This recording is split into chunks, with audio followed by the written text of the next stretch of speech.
Everyone complained about the billionaire's baby crying non-stop on the plane, until a poor little girl fed him a mysterious liquid, and what happened next will shock you. Before we dive in, tap like and write where you're watching from, and a song that comforts you. The Boeing 747 shuddered through turbulence as blood-curdling screams pierced the first-class cabin. Baby Alexander Whitmore had been wailing for 4 straight hours, his cries echoing through the aircraft like a tortured siren. Passengers shot murderous glances at his overwhelmed nanny, Miss Chen, who bounced him desperately while his father, billionaire tech mogul Jonathan Whitmore, barked orders into his phone, completely oblivious to the chaos. "I don't care if the Tokyo markets are crashing," Jonathan snapped, pressing his free hand against his ear.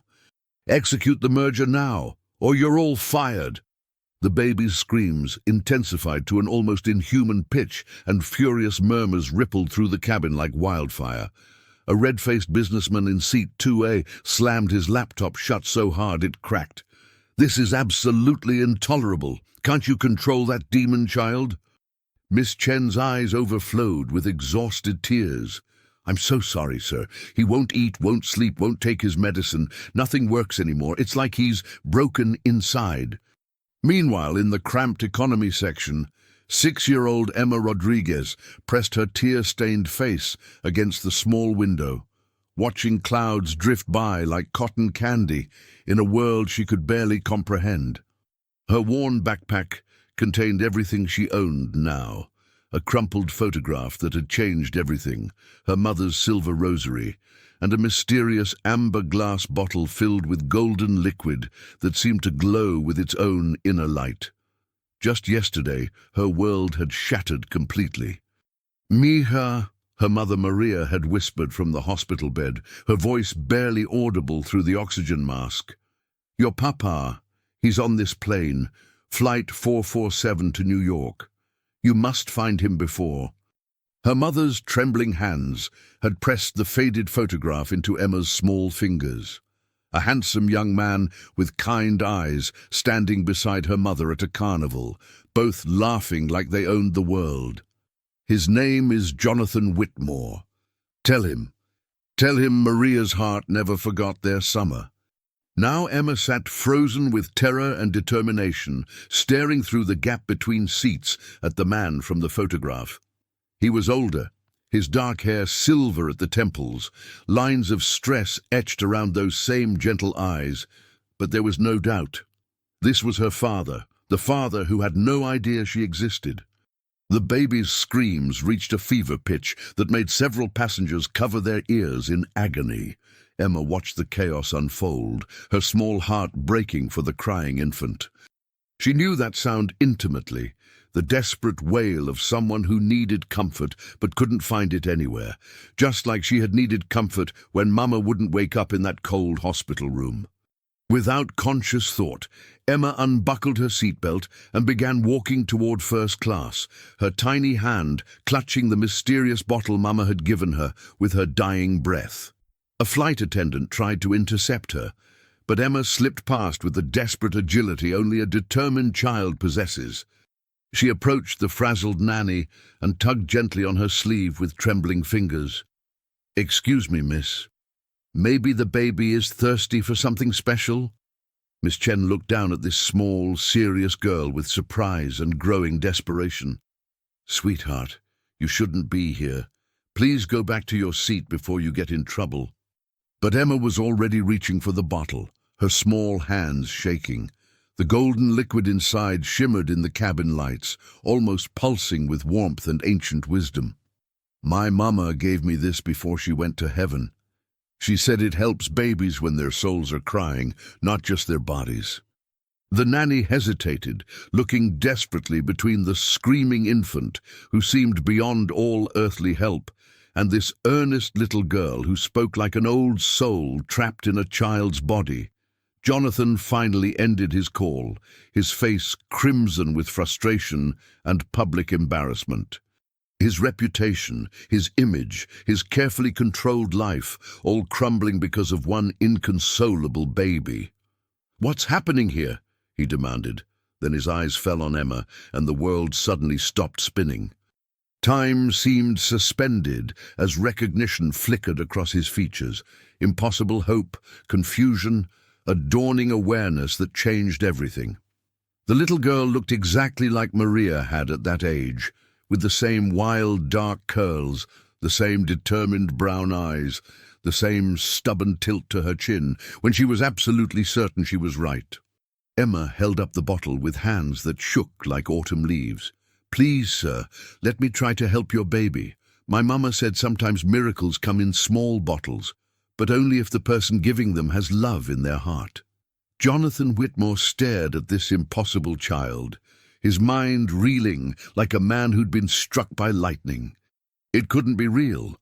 Maria had been just a beautiful memory from his wild college days, a passionate summer romance with a carnival worker that his controlling parents had forced him to abandon when they threatened to destroy his inheritance and future.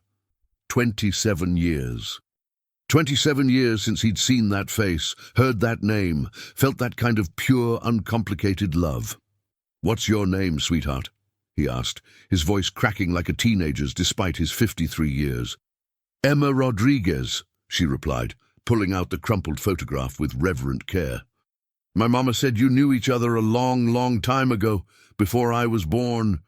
The blood drained completely from Jonathan's face as he recognized the image. Himself and Maria at the county fair in 1997, both young and desperately, foolishly in love. His hands trembled violently as he took the photo, remembering that perfect summer when the world had seemed full of infinite possibilities. "Maria," he whispered, and the name tasted like tears and regret. Where is your mother now, Emma?" Emma's lower lip quivered, but her voice remained steady with the terrible wisdom of a child who'd grown up too fast. "She went to heaven yesterday morning at 6:23 a.m., but first she told me to find you on this plane. She said, 'You're my papa,' and that even though you had to go away, you never stopped being good inside your heart." The words hit Jonathan like physical blows, each one reshaping his understanding of everything. A daughter. He had a daughter. All these years, Maria had raised their child alone in poverty while he built his empire, married for status, lived his carefully orchestrated lie of a life. Miss Chen cleared her throat desperately, Alexander's screams now reaching a pitch that seemed to vibrate through the aircraft's metal frame. "Sir, please, the baby is getting worse. Other passengers are threatening to demand an emergency landing." Emma stepped forward with the quiet confidence of someone who'd spent her short life helping others. "Please, sir. My mama worked at St. Mary's Hospital in the children's ward. She helped lots of babies who couldn't stop crying because their hearts hurt, not just their bodies. This medicine, it's been in our family for 5 generations. Jonathan studied the bottle with growing fascination and desperation. The liquid inside seemed to pulse with its own golden light, warm and inviting like captured sunlight. Every rational instinct told him this was impossible, dangerous, insane. But something about his daughter's absolute certainty, her earnest brown eyes so much like Maria's, made him nod slowly. "Let her try," he told the nanny, his voice hoarse with emotion. Miss Chen carefully took the bottle and offered it to Alexander. The moment the golden liquid touched the baby's lips, something extraordinary happened. His screams softened to whimpers, then to contented sighs, then to the peaceful breathing of deep sleep. Within 3 minutes, he was sleeping more peacefully than he had in months. The entire cabin fell silent, except for the steady hum of engines and the collective sigh of relief from 50 exhausted passengers. People craned their necks to witness what had caused this miraculous transformation. Even the hostile businessman from 2A managed a grudging nod of approval. "How did you do that?" Miss Chen whispered in complete amazement, staring at the bottle like it contained liquid magic. Emma shrugged, with the casual wisdom that came from growing up with a mother who worked miracles daily. "Mama always said the medicine only works if 3 things are true: The person giving it has to really, truly love children. The baby has to need healing in their soul, not just their body. And the person receiving it has to be surrounded by family love, even if they don't know it yet. Jonathan knelt down to Emma's eye level, his throat so tight with emotion he could barely speak. This child, his child, had somehow managed to do what teams of pediatric specialists couldn't accomplish. "Sweetheart, why were you on this plane all alone? How did you even get a ticket? Where were you supposed to go when we landed?" Emma's composure finally cracked slightly. "Nowhere, Papa. After Mama died, the social worker lady said they'd put me in foster care with strangers. But I couldn't let that happen before I found you. So I used all my birthday money and lunch money for 3 months to buy the cheapest ticket. I told them at the airport that my daddy was waiting for me, and they believed me because I had your picture." The truth crashed over Jonathan like a tsunami. His brilliant, brave 6-year-old daughter had somehow navigated airports, purchased airline tickets, and boarded a cross-country flight entirely alone, all to find the father she'd never met, but somehow trusted completely. "Mr. Whitmore," the flight attendant approached cautiously, "is everything all right here?" There were some concerns about this unaccompanied minor. Jonathan looked at Emma, then at his miraculously peaceful son, then back at the photograph that proved everything and changed nothing and changed everything all at once. "Everything is perfect now," he said firmly, his voice carrying the authority of a man who'd just found his missing piece. "This is my daughter, Emma. She's coming home with me." The first-class cabin buzzed with whispers and barely concealed stares as passengers processed Jonathan's earth-shaking declaration. Emma perched nervously on the edge of the leather seat beside him, her small legs swinging as she clutched her backpack like a lifeline, suddenly aware that every adult eye was studying her with intense curiosity.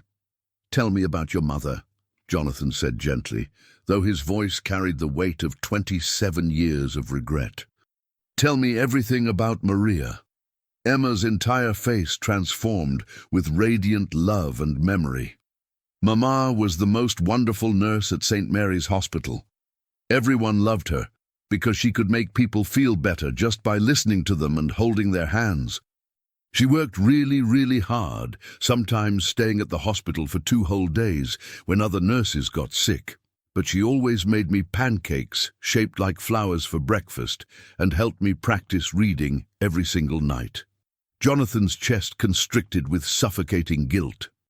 While he'd been building his tech empire, attending endless board meetings and black-tie charity galas, photographed with socialites and business leaders, Maria had been raising their daughter alone, working brutal double shifts to afford a tiny apartment and flower-shaped pancakes. "She never married anyone else?" he asked quietly, though he wasn't sure he wanted to hear the answer. Emma shook her head solemnly, her dark curls bouncing. "Mama said she already gave her whole heart to someone very special, but that he had to follow a different path. She wasn't sad about it though, Papa. She said real love isn't about keeping people like prisoners. It's about wanting them to fly free and be happy, even if they have to fly away from you." The words cut Jonathan to his very soul. Maria had loved him enough to let him go, to sacrifice her own happiness for what she believed was his destiny. And he'd never looked back, never tried to find her, never even wondered if their passionate summer had created something beautiful and permanent. "How did she make this magic medicine?"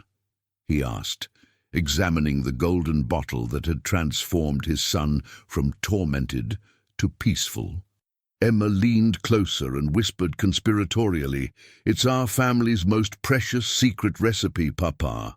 Mama said her great-great-grandmother in Mexico learned it from a curandera.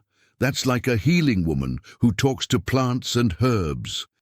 It's made with honey from bees that only visit certain flowers, herbs that only grow where old love stories happened, and most important of all, it has to be stirred with a wooden spoon while the person making it tells the ingredients about every child they want to help heal."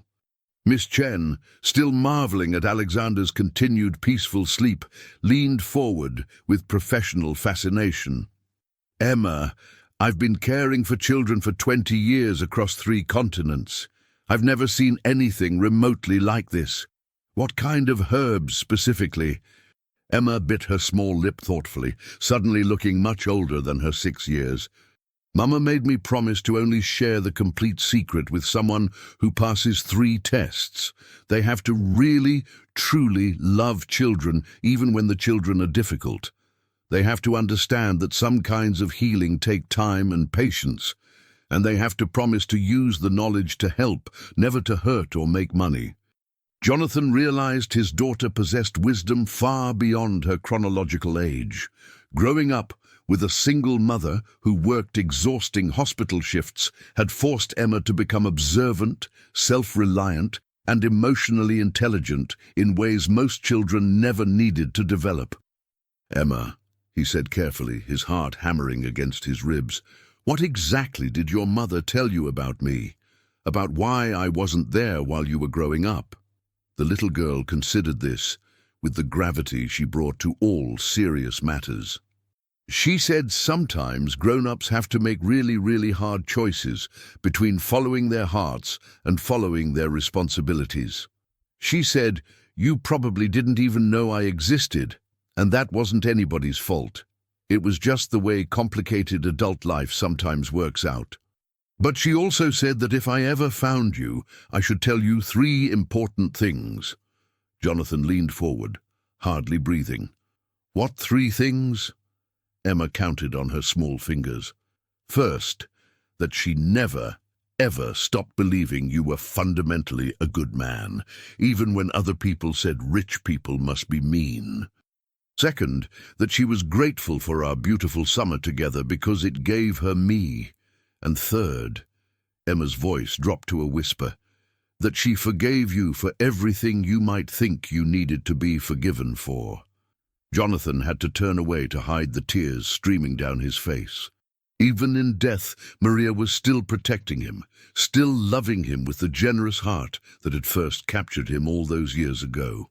"Where were you living with Mama?" he managed to ask. "We had a tiny apartment near the hospital, just 2 rooms, but Mama made it feel like a palace, with flowers from the hospital gift shop and pictures she drew of places we'd visit someday. She grew her healing herbs on the fire escape in old coffee cans, and every evening we'd water them together while she told me stories about her grandmother's magic." Emma's voice grew smaller, more fragile. "The landlord said I can't stay there anymore now that Mama's gone to heaven.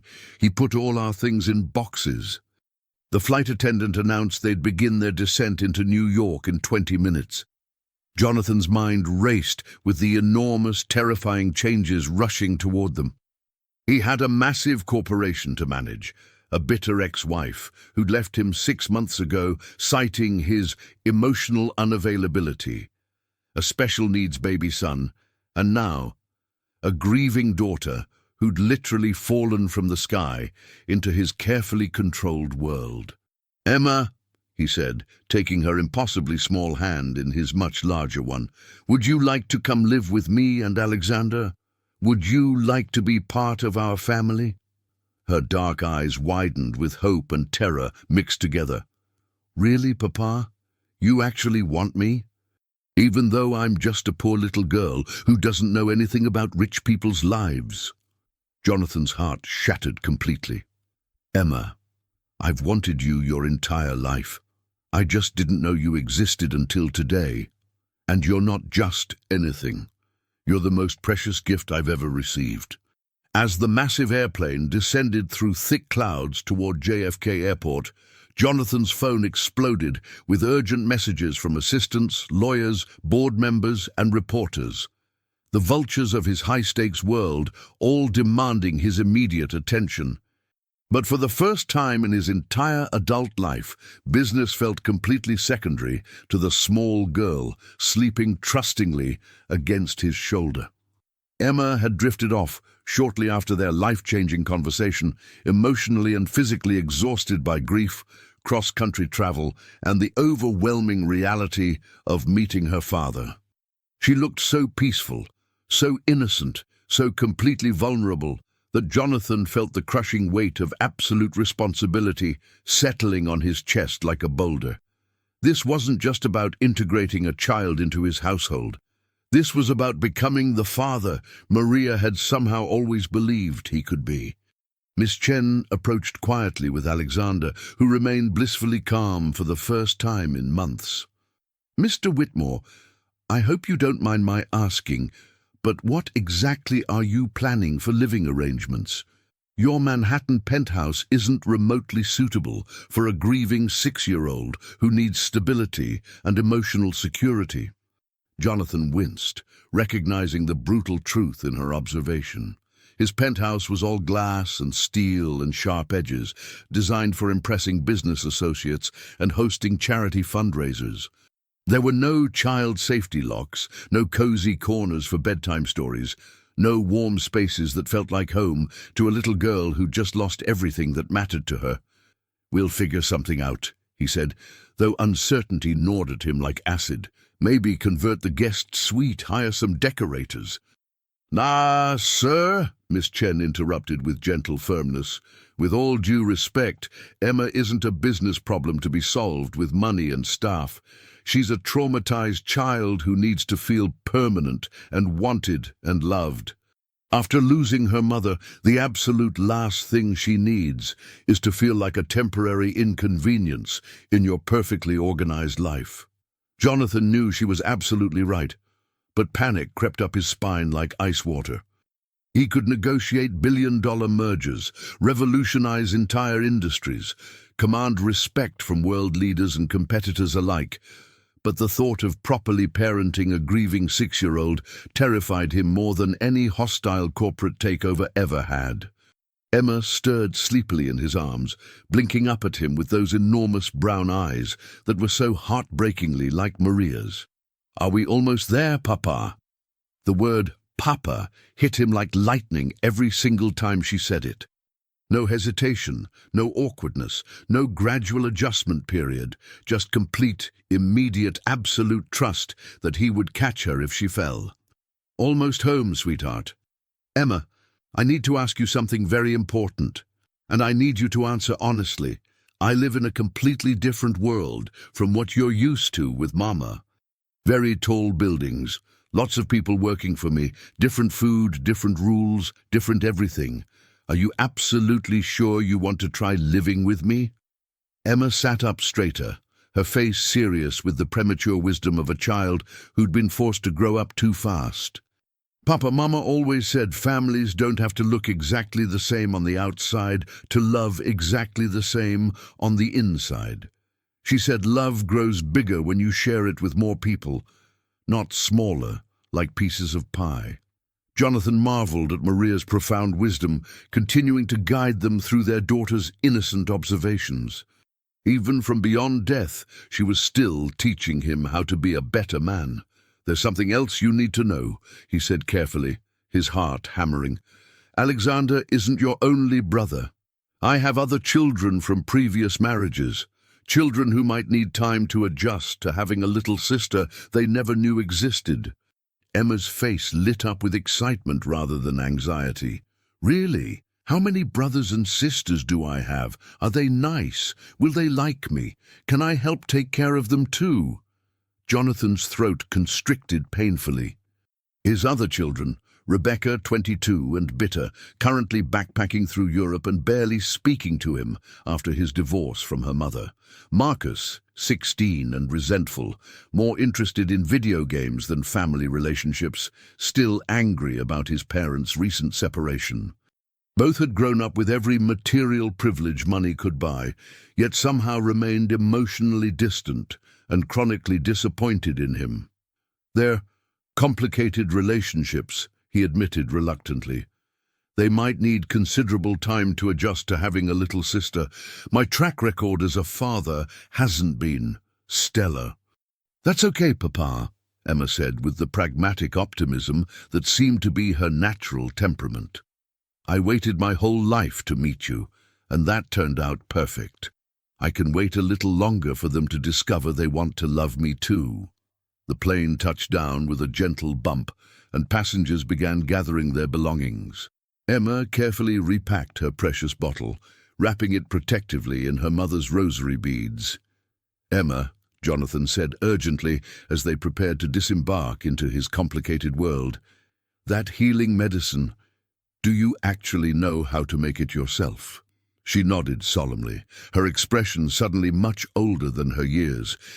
"Mama spent my whole life teaching me, especially these last few months when she started getting really sick. She said ancient knowledge should never die with just one person, and that someday I'd need to help other children the way she helped me." Jonathan realized he wasn't just gaining a daughter, he was inheriting a legacy of healing wisdom that had been passed down through generations of strong, compassionate women. Emma represented not just his personal future, but a bridge to a past he'd abandoned and knowledge he'd never imagined existed. As they stepped off the plane into the bustling terminal, Emma slipped her tiny hand trustingly into his much larger one. "Don't worry, Papa," she said with the supernatural confidence of someone far older and wiser. "Mama always said everything happens for exactly the reason it needs to happen. Maybe baby Alexander crying so much was just the universe's way of bringing our family back together." The sleek black limousine glided through Manhattan traffic toward Whitmore Tower on Fifth Avenue, its tinted windows reflecting the late afternoon sun like mirrors. Emma pressed her nose against the glass, her eyes wide with wonder at the towering forest of glass and steel that stretched endlessly toward the clouds, like something from a fairy tale. "You really live way up there?" she whispered in amazement, pointing at the gleaming spire that seemed to pierce the sky itself. "The top 5 floors, Jonathan confirmed, though he was suddenly seeing his home through completely different eyes, cold, imposing, utterly inappropriate for a grieving child who desperately needed warmth and comfort and the feeling of being truly safe. His phone had been buzzing constantly since they landed, an endless stream of crisis management calls, emergency board meetings, damage control strategies, media manipulation. News of his mystery daughter was already spreading through business and social circles like wildfire, threatening to destabilize everything he'd spent decades building. "Mr. Whitmore," his assistant David called from the front seat, his voice tight with barely controlled panic. "The board of directors is demanding an immediate explanation. Your ex-wife's legal team is already asking pointed questions about inheritance implications. And there are currently 7 reporters with cameras camped outside the building's main entrance." Emma looked confused and slightly frightened. "Why are those people so interested in us, Papa? We didn't do anything wrong, did we?" Jonathan's jaw tightened with protective fury. He'd forgotten that his every personal move was scrutinized by financial press, his private life dissected by tabloids and business magazines like a specimen under a microscope. Emma's simple existence would become front-page news within hours, her childhood privacy sacrificed on the altar of his public prominence. "Some people are extremely curious about my life," he explained carefully, trying not to frighten her further. "They might ask you questions or try to take your picture. Is that something you think you could handle?" Emma considered this with typical seriousness. Will they want to know about Mama and how wonderful she was? Probably, yes. "Then I can handle it," she said with quiet dignity. "Mama was the most amazing person in the whole world. If talking about her helps people understand that, then it's okay." As they entered the building's opulent marble lobby, Jonathan noticed his doorman's shocked expression at seeing him with a small child. The private elevator whisked them silently to the penthouse, and Emma's eyes grew even wider at the vast expanse of floor-to-ceiling windows, intimidating modern art, and breathtaking city views that stretched to the horizon. "It's like living inside a cloud," she breathed, turning slowly to take in the overwhelming luxury. Miss Chen had preceded them with Alexander, who remained miraculously peaceful, a transformation that hadn't escaped the household staff's amazed notice. The penthouse felt enormous and cold, echoing with the sharp click of Emma's small shoes on the polished marble floors. "Are you hungry, sweetheart?" Jonathan asked, suddenly realizing he had no idea what 6-year-olds ate, or when they needed meals, or how to care for a child's basic needs. "A little," Emma admitted shyly. "Mama and I usually had grilled cheese sandwiches and tomato soup for dinner while we watched the news together." Jonathan's chef, Henri, appeared as if summoned by invisible signals. "Monsieur Whitmore, shall I prepare the usual evening service for you and your guests?" "Actually," Jonathan said slowly, feeling his way through unfamiliar territory, "could you make grilled cheese sandwiches and tomato soup for Emma here?" Henri's professionally trained eyebrows rose slightly, but his expression remained perfectly composed. "Of course, sir. Shall I prepare your usual Mediterranean salmon as well?" "No," Jonathan decided impulsively. "I'll have the same as Emma, grilled cheese and soup." La. While Henri worked his culinary magic in the kitchen, Jonathan gave Emma a tour of the penthouse that felt more like showing a child through a museum than a home.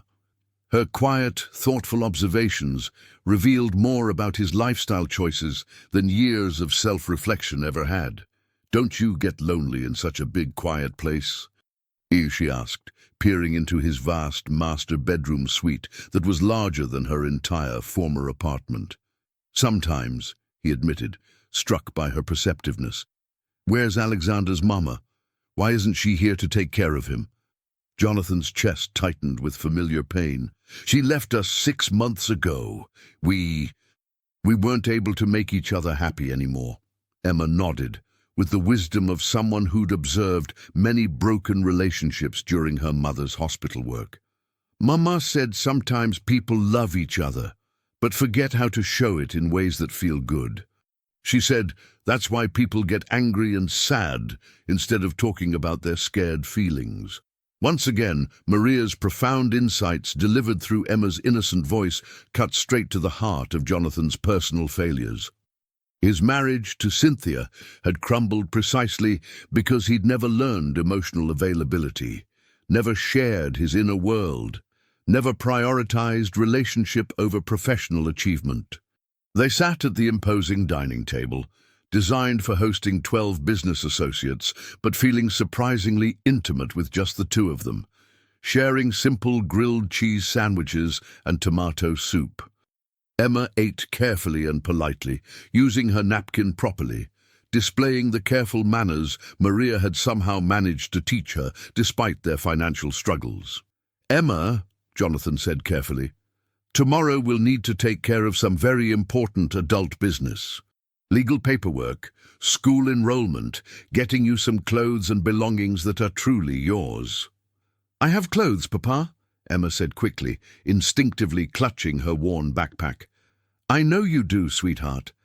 But maybe we could find you some new things that are specially chosen just for you, for your brand new room, in your new home." Emma's entire face lit up like sunrise. "My very own room, really and truly. The biggest, most beautiful room you want," Jonathan promised recklessly. "We'll decorate it exactly however makes you happiest."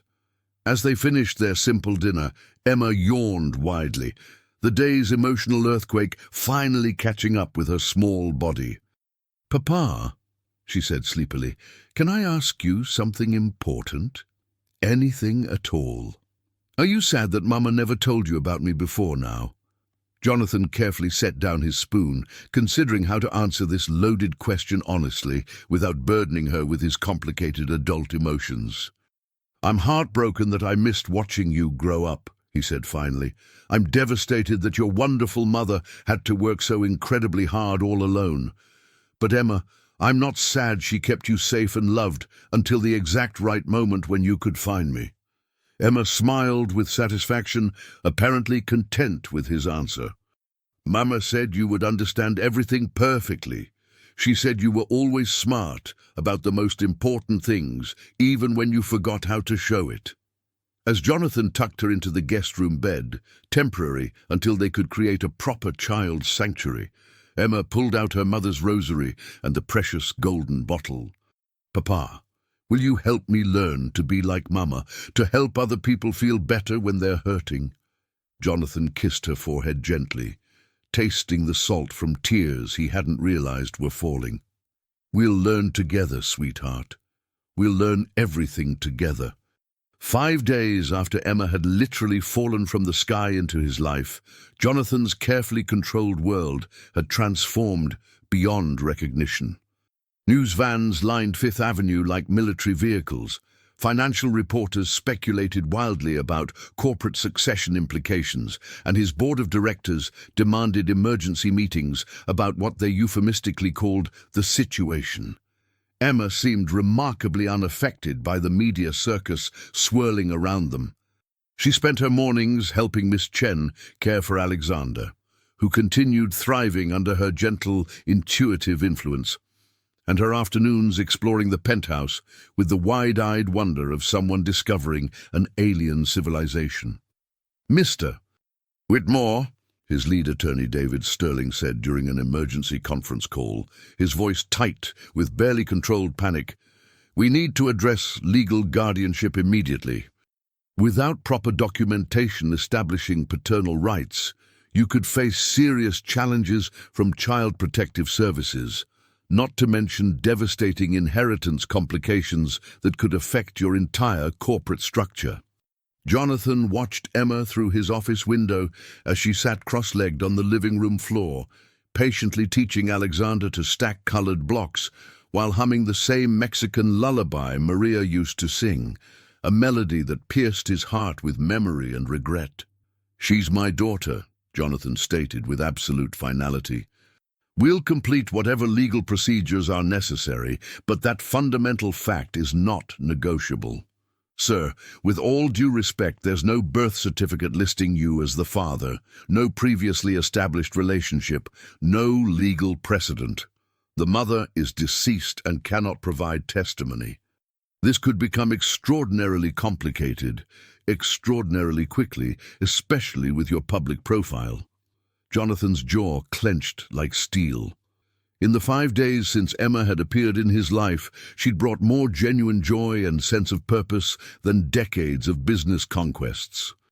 The thought of losing her to legal technicalities made his blood turn to ice.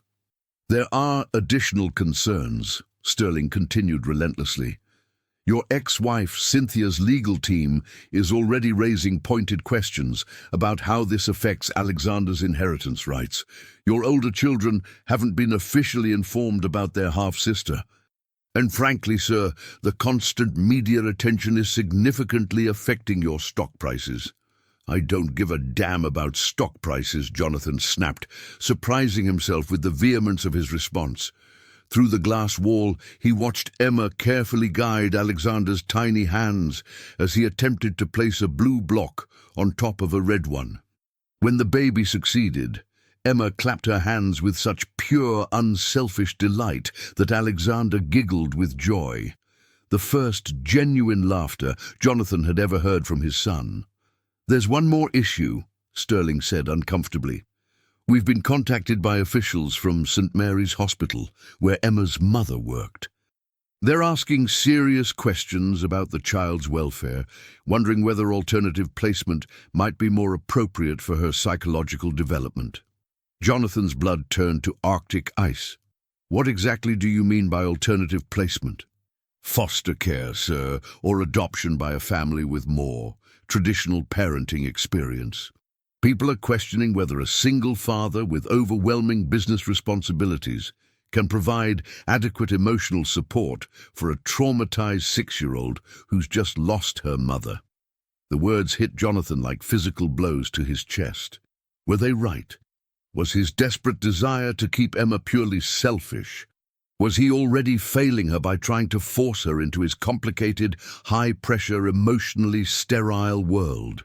That evening, as Emma helped him prepare simple peanut butter sandwiches for dinner, she'd insisted on teaching him to make normal people food. She seemed to sense his troubled emotional state with her supernatural intuition. "Papa, you're worrying about something big, aren't you?" she asked, her dark eyes serious and knowing. "Just complicated grown-up problems, sweetheart. Nothing for you to worry your beautiful head about." Emma set down her butter knife and fixed him with Maria's penetrating gaze. "Mama always said worrying is like praying for things you don't want to happen. She said when people really love each other, they should talk about their scared feelings, so the feelings get smaller instead of growing into monsters." Jonathan knelt to her eye level, once again marveling at the profound wisdom contained in such a small person. "Some important people think you might be happier living with a different family," he said carefully, his voice cracking. "A family that knows more about taking proper care of little girls who are sad about losing their mamas." Emma's face went completely still, all expression draining away. "Don't you want me any more, Papa?" "Oh God, Emma, no!" Jonathan pulled her fiercely against his chest, feeling her small body trembling. "I want you more than anything in this entire world. But I want what's truly best for you, even if that breaks my heart into a million pieces." Emma pulled back to study his face with those impossibly wise eyes. "Papa, do you know the real reason Mama's healing medicine worked on baby Alexander? Because of the special herbs and honey. That's only part of it. Mama said the most important ingredient is believing the love is absolutely real. The medicine only works when the person giving it truly, completely loves the baby they're trying to heal." Emma's voice grew stronger, more confident. "Alexander stopped crying because he felt deep in his baby heart how much you love him. That's the only reason the magic worked." Jonathan stared at his daughter, stunned by the profound truth in her words. "And Papa," Emma continued with growing conviction, "I stopped being scared the exact second I saw your face, not because you're rich or live in a castle in the clouds, but because Mama was right. You have real love shining in your eyes, even when you're sad and worried." As they finished making dinner together, Jonathan felt something fundamental shift in his chest. For the first time since Emma had appeared, he stopped questioning whether he deserved her and started focusing entirely on becoming the father she had always believed him to be. But as he tucked her into bed that night, he couldn't shake the courthouse steps swarmed with reporters as Jonathan emerged with Emma's hand in his. The judge had granted temporary custody, but the hearing was brutal. His life dissected by strangers with clipboards. "Mr. Whitmore, did you abandon Emma's mother? Are you using this child for publicity?" Questions flew like bullets from aggressive microphones.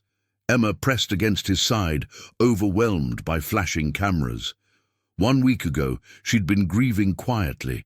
Now, she was front-page news. "Papa, why are they angry?" she whispered. "They're not angry at you, sweetheart," Jonathan murmured, guiding her to the limousine. Inside the car, Emma's composure cracked. "I don't understand why people think you don't want me. Can't they see how much you love me?" Jonathan's heart shattered. His 6-year-old daughter was defending him to a world that questioned everything. Back at the penthouse, Dr. Sarah Mitchell waited with her clipboard. She'd been observing them for a week, documenting everything for her report that would determine Emma's future. "Emma seems resilient," Dr. Mitchell told Jonathan privately. "But I'm concerned about this environment. The media scrutiny, the luxury she's unaccustomed to, it's overwhelming for a grieving child." "What are you saying?" "Good intentions aren't enough. Emma needs stability, normalcy, healing away from public attention.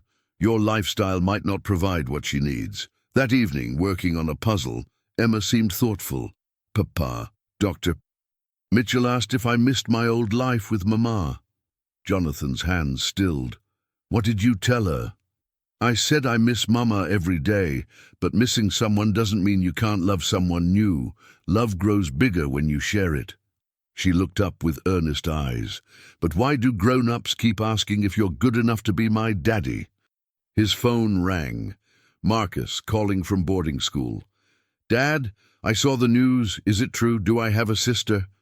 Jonathan glanced at Emma, listening intently. "Yes, son. Her name is Emma, and she's wonderful. Would you like to meet her? I guess. Dad, is she why Mom left? Did you cheat? The accusation hit hard. No, Marcus. Emma's mother and I knew each other before your mother. I had no idea Emma existed. Whatever. I'm coming home this weekend anyway. After hanging up, Emma watched him with knowing eyes. He's scared I'll take his place, she said simply. What makes you think that? Because that's how I felt when Mama helped other kids at the hospital. But Mama taught me love isn't like cake. It grows bigger when you share it. Jonathan marveled at her wisdom. Would you like to call Marcus yourself? Emma's face lit up. Really? What should I say? Just be yourself, sweetheart. The video call connected, revealing Marcus's sullen teenage face. Emma waved shyly from Jonathan's lap. So you're Emma, Marcus said neutrally. Hi, Emma whispered, then found courage. Papa showed me your pictures. You look like him, but with happier eyes. Despite himself, Marcus smiled. Everyone says I'm Dad's clone, so... Your mom died? That sucks. I'm sorry. Thank you, Emma replied politely. Mama said people we love become invisible helpers in our hearts. Something shifted in Marcus's expression. What was she like? Emma's face transformed with love.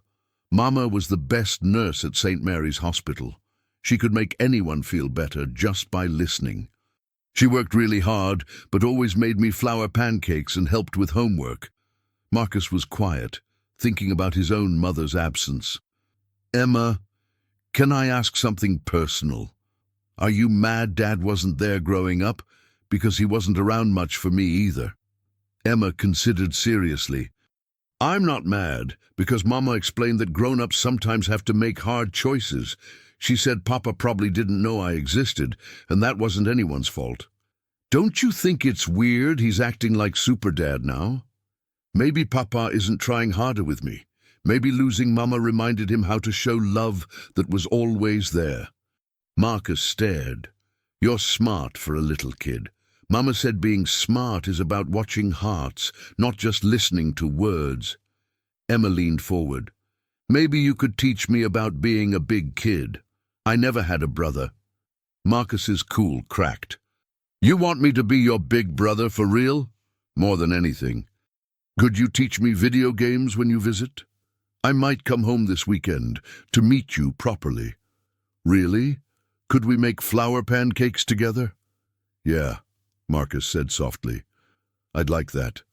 After the call, Emma turned to Jonathan with satisfaction. He's going to like being my brother. How do you know? His smile reached his eyes at the end. Mama said that's how you know happiness is real. Jonathan pulled her close, amazed by her gift for healing relationships.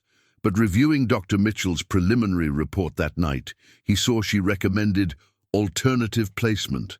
The battle for Emma was just beginning. Dr. Mitchell's final report landed like a bomb. Immediate placement with a suitable foster family, experienced with traumatized children, away from media and corporate pressures. The child requires therapeutic stability that cannot be provided in Mr. Whitmore's high-stress lifestyle, it stated coldly. Jonathan's hands shook with fury and terror. They would take Emma based on assumptions about wealth, ignoring the genuine love transforming their family. Papa, you look scared, Emma observed, clutching her golden bottle. Jonathan forced a smile. Nothing to worry about. Ready for Marcus tomorrow? Emma's face lit up. I've been practicing flour pancakes with Henri. That evening, Jonathan made a desperate decision. He called his lawyer, liquidate $50 million immediately, create a trust for Emma, separate from inheritance disputes. If they think wealth is the problem, I'll prove them wrong. Sir, that's unnecessary. David, I don't care. I only care about keeping my daughter. Marcus arrived the next morning, defensive and uncomfortable, but Emma rushed to greet him with such excitement his cynicism melted. Marcus, you're taller than the pictures. Ready for flour pancakes? For the first time in years, Jonathan watched his son laugh genuinely as Emma taught him to pour batter in petal shapes, chattering about her mother's wisdom. Mama said cooking with love makes food taste better than fancy ingredients. That's why family food is better than restaurant food. Is that why Dad's eating differently? Marcus asked perceptively. Because now he has family to eat with instead of business people to impress. Families eat comfort food together. As they shared imperfect pancakes, Jonathan realized Emma had accomplished something miraculous. His family felt genuinely connected for the first time in years. But that afternoon, Dr. Mitchell arrived with a social worker and grim expressions. Mr. Whitmore, we need to discuss Emma's placement. Child Services believes... No, Emma interrupted firmly, standing up. You can't take me from my family. Dr. Mitchell looked surprised. Emma, we want what's best. I know what's best for me. I've been taking care of myself my whole life. I know real love from fake concern. Marcus stood beside her. She stays. Emma stays with us. Jonathan's heart swelled watching his children stand together. But Dr. Mitchell had legal authority. As she opened her briefcase for custody papers, Jonathan realized their darkest hour had arrived. This isn't about preferences, Dr. Mitchell said firmly, pulling out documents. She's traumatized and can't make rational decisions. Mr. Whitmore cannot provide the therapeutic environment she needs. Emma stepped forward with startling courage. May I speak about my own life? This is an adult conversation. I'm who you're discussing, Emma said with authority, so I should talk. Something in her tone made everyone pause. Mama died 12 days ago. Before heaven, she made me promise 3 things. Find Papa. Help Alexander with healing medicine. Never let anyone separate me from real love. She continued with growing confidence. You think Papa's money makes him bad, but you're wrong. Papa gave up fancy food for grilled cheese with me. He cancelled meetings to teach me about his life. He cried about Mama and tucks me in every night. Marcus stepped closer. She's right. Dad's been different since Emma came. Better. Like he remembered how to be a real father. Emma pulled out her golden bottle. Most important, Papa's love made Mama's medicine work for Alexander.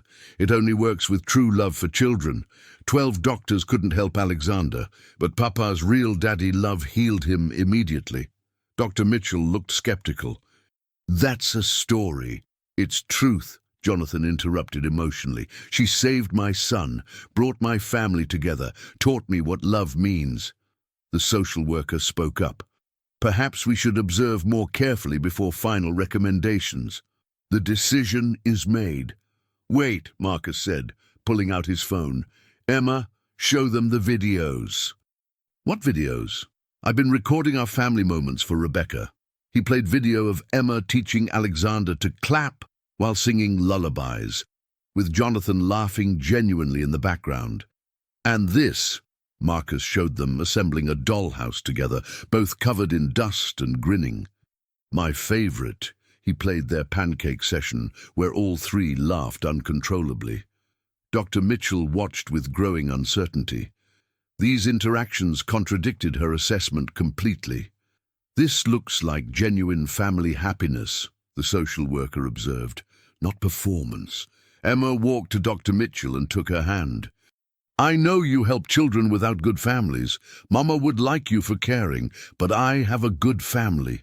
The exact family Mama knew I'd find. Dr. Mitchell's composure wavered. What if you visited while living elsewhere? No. Families don't visit. They live together, care for each other, love each other daily. The room fell silent, except for Alexander babbling happily. Dr. Mitchell looked around at the transformed family. Her argument seemed hollow against reality. I need to make calls. Reconsider recommendations. As officials left, Emma collapsed in Jonathan's arms, finally crying with relief. I was scared they'd take me before I could teach you everything Mama wanted. Jonathan held her close, marveling at her courage. She'd saved their family by speaking truth so pure that skepticism couldn't stand against it. 3 weeks later, the custody hearing felt completely different. Marcus sat beside Jonathan, holding Emma's hand while she clutched her bottle.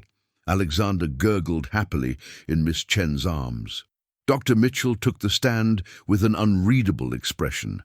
Her revised report had arrived with dramatically different conclusions. Your Honor, I withdraw my initial recommendation. After extended observation, Emma Rodriguez is thriving beyond all standard measures.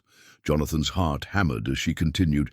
This child experienced profound trauma, but shows remarkable stability.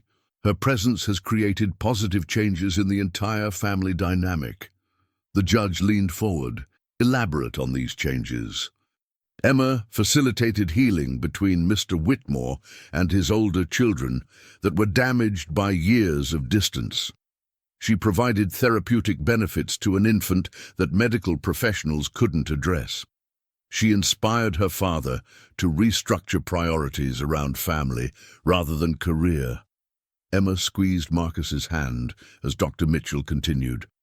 Most importantly, Emma shows none of the attachment disorders typical in major placement transitions. She's not adapting to a new family. She's completing one that was incomplete without her. The opposing counsel looked uncomfortable as their case evaporated. Are you testifying she's better served in Mr. Whitmore's custody than foster care? Absolutely. Any separation would cause psychological harm. When Emma testified, she walked to the oversized chair with dignity beyond her years. Do you understand why we're here? The judge asked gently. Some people worry Papa doesn't know how to care for little girls because he's rich and busy, but they're wrong. What makes you certain? Emma held up her bottle. This medicine only works with true love for children. When Papa gave it to Alexander, he got better immediately. That proves Papa has real love, not fake love. You feel safe and happy? More than safe. I feel exactly where Mama knew I belonged. Papa doesn't just care for me. He helps me care for others, like Alexander and Marcus, when he's sad. The judge smiled. What would you tell people who think you'd be happier elsewhere? Happiness isn't about the easiest life or normal houses. It's being with people who love the real you, not perfect you. My family loves me when I'm sad about Mama, when I ask questions, when I spill pancake batter. An hour later, the judge rendered his decision. This court finds Emma Rodriguez is thriving. Mr. Whitmore's petition for permanent custody is granted. As the gavel fell, Emma launched into Jonathan's arms, while Marcus cheered and Alexander clapped. We did it, Papa.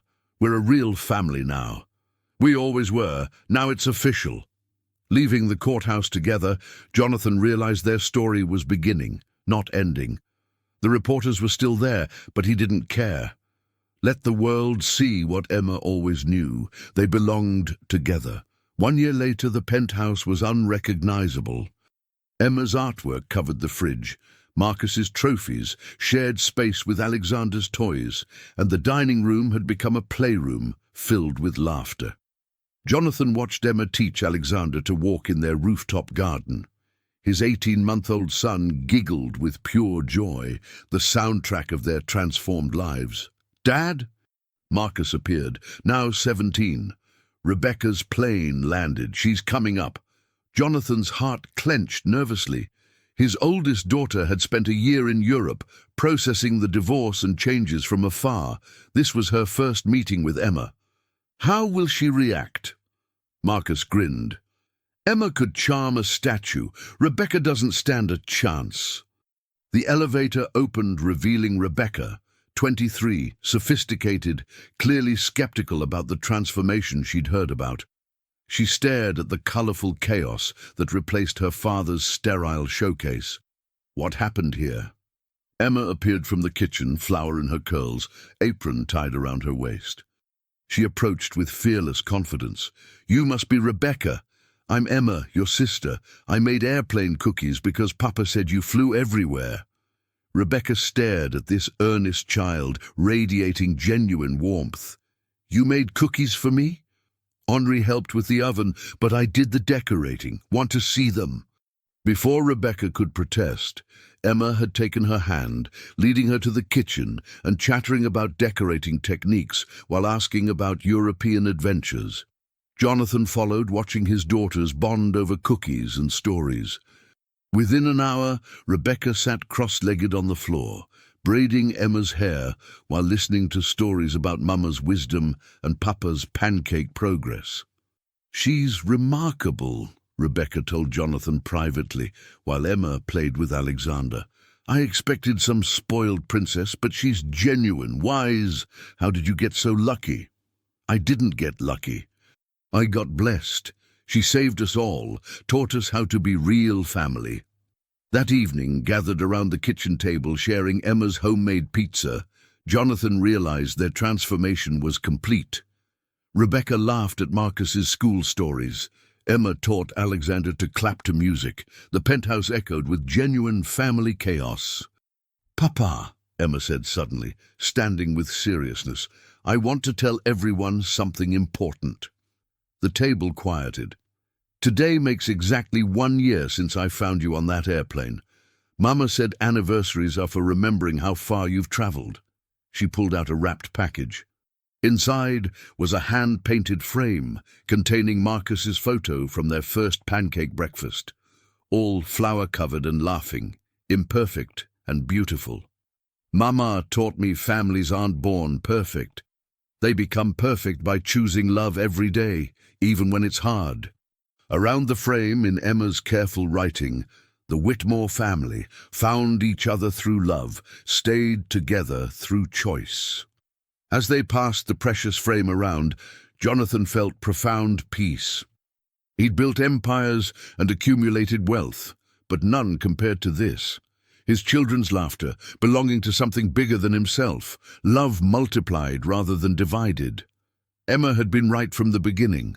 Love wasn't cake that got smaller when shared. It was magic that grew stronger with every believing heart. Looking at his complete, imperfect, perfect family, Jonathan knew they'd keep believing together forever. Later, tucking Emma into her flower-themed room, she asked their nightly question. "Papa, are you happy we found each other?" "Every single day. Thank you for teaching us how to be family." "Thank you for letting me stay," Emma whispered, smiling sleepily. "Mama was right. You really were worth finding." As Jonathan turned off the lights, he paused to look back at his sleeping daughter. The little girl who'd changed everything by believing love was always worth the risk. Tomorrow would bring new adventures, new opportunities to choose each other again. But tonight, their family was complete, hearts full, future stretching ahead like a golden path illuminated by unconditional love. The end.